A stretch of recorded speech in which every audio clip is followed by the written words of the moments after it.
of Abraham Harold Maslow, and I'm sure that this psychology is very familiar, mostly that he is the father of humanistic psychology. But before we go through our discussion, let's have a brief overview about Abraham Harold Maslow. Abraham Harold Maslow is an American psychologist who developed the concept of the hierarchy of needs. He was born in Brooklyn, New York on April 1, 1908 and died on June 8, 1970. He was a son of poor Russian Jewish parents. Abraham Maslow is the father of humanistic psychology. Humanistic psychology is a psychological perspective which rose to prominence in the mid-20th century in response to psychoanalytic theory and behaviorism. This approach emphasizes an individual's inherent drive toward self-actualization and creativity. Abraham Maslow promotes the concept of self-actualization. Self-actualization, according to humanistic theory, it is realizing of one's full potential and can include creative expression, quest for spiritual enlightenment, pursuit of knowledge, or the desire to give to society. Abraham Harold Maslow is one of the most influential psychologists of the 20th century. Abraham Harold Maslow's Humanism. As a leader of humanistic psychology, Abraham Maslow approached the study of personality psychology by focusing on subjective experiences and free will. He was mainly concerned with an individual's innate drive towards self-actualization as a state of fulfillment in which person is achieving at his or her highest level of capability. In his research, Maslow studied the personalities of people who he considered to be healthy, creative, and productive, including Albert Einstein, Eleanor Roosevelt, Thomas Jefferson, Abraham Lincoln, and others. He found that such people there are similar characteristics such as being open, creative, loving, spontaneous, compassionate, concerned for others, and accepting of themselves. Maslow's humanistic theory of personality states that people achieve their full potential by moving from basic needs to self-actualization. Maslow expanded the field of humanistic psychology to include an explanation of how human needs exchange throughout an individual's lifespan and how these needs influence the development of personality. Maslow described a pattern through which human motivations generally move, meaning that in order for motivation to occur at the next level, each level must be satisfied within the individual themselves.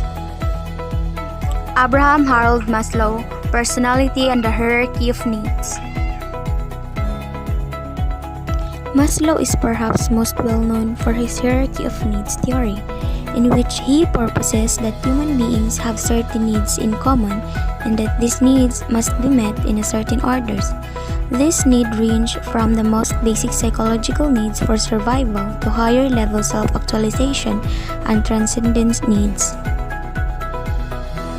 Maslow hierarchy is most often presented visually as a pyramid, with the largest, most fundamental psychological needs at the bottom and the smallest, most advanced self-actualization needs at the top. Each layer of the pyramid must be fulfilled before moving up the pyramid to higher needs, and this process is continued throughout the lifespan. Maslow believed that successful fulfillment of each need was vital in the development of personality. I insert a video clip that explains clearly about the hierarchy of needs of Abraham Harold Maslow. Maslow's hierarchy of needs is a theory in psychology. It argues that there are 5 stages of human needs that motivate our behavior. Abraham Maslow proposed his theory in 1943 after studying what he called exemplary people, such as Albert Einstein or Eleanor Roosevelt. First, there are physiological needs, such as the need to breathe, eat, drink, or sleep. The moment we get enough of that and we feel awake and our bellies are full, we get motivated by the next thing. Now we want safety. We try to earn money, build up resources, and look for shelter that protects us against dangers. Once we are satisfied and feel safe, we have time to think about what we want next. At stage 3, we seek love and belonging. We desire to be close to family and friends, belong to a society, or join a gang. But the moment we feel completely part of a group, we already wish to be a little different than the rest. At stage 4, we look for esteem, self-confidence, and respect from our peers. We want to be someone. If we have money, we buy a fancy watch. If we have a brain, we write or think or work a lot. Motivation to perform and compete is now at its highest.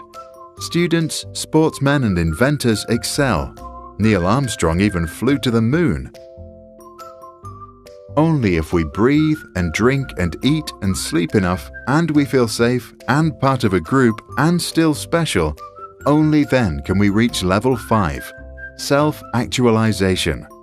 Now we can relax, be creative, accept facts for what they are, give back or do whatever we want. No more pressure, unless of course there is trouble below. If you are a leader and believe in the theory, use it. First, make sure everyone has eaten well. Then make them feel safe and help them belong to a group. Once they feel they belong, they are ready to stand out and excel. Thanks for watching. Even if we try to keep it short, each video is quite some work. First, we research and write a script.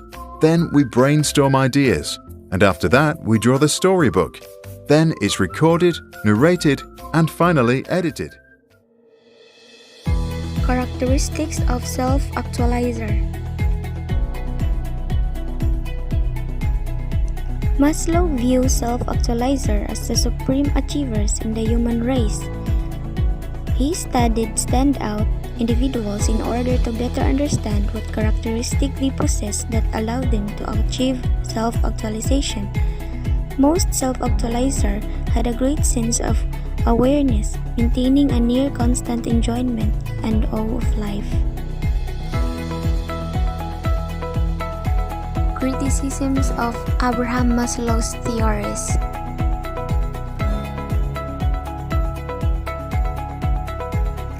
Maslow's ideas have been criticized for their lack of scientific rigor.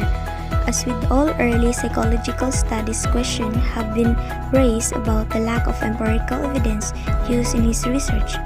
Because of the subjective nature of the study, the holistic approach allows for a great deal of variation, but does not identify enough constant variables in order to be researched with true accuracy.